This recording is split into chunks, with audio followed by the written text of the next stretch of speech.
AFC Asian cup 2027 কোয়ালিফায়ারের আগে ভারতীয় football দল তাদের সাম্প্রতিক ফর্ম ধরে রাখতে মরিয়া। শেষ ম্যাচে মালদ্বীপের বিরুদ্ধে ফ্রেন্ডলি ম্যাচে 3-0 গোলে জিতেছিল মেন ইন ব্লু।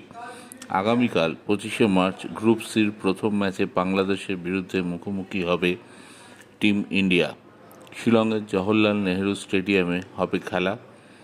শিলংয়ের উচ্চতা এবং ঠান্ডা আবহাওয়া অবশ্যই একটা ফ্যাক্টর, তার সঙ্গে ভারত এবং বাংলাদেশ দুদলকেই মানিয়ে নেওয়া একটা চ্যালেঞ্জ।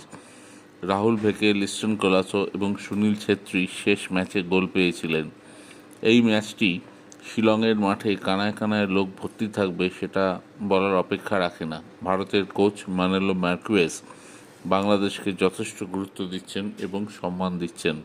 বাংলাদেশের প্রিমিয়ার লিগ খেলা ফুটবলার হামজা চৌধুরী এসেছেন এবং তিনি মাঝমাঠে যথেষ্ট একটা লিঙ্ক আপ প্লের ক্ষেত্রে গুরুত্বপূর্ণ ভূমিকা পালন করবেন সেটা বলাই যায়।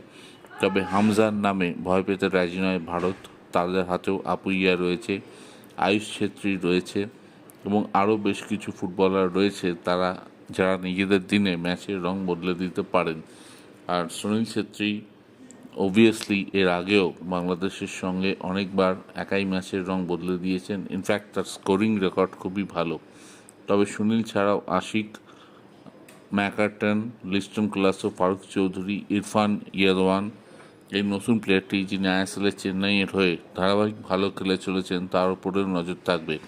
আর ডিফেন্সের সন্দেশ ইংল্যান্ড, শুভাশিস বোস, রাহুল ভেকেরা তো আছেন। তো আশা করা যায় বাংলাদেশ ইন্ডিয়া ম্যাচ শিলংয়ের মাটিতে জয় দিয়ে শুরু করবে ভারত।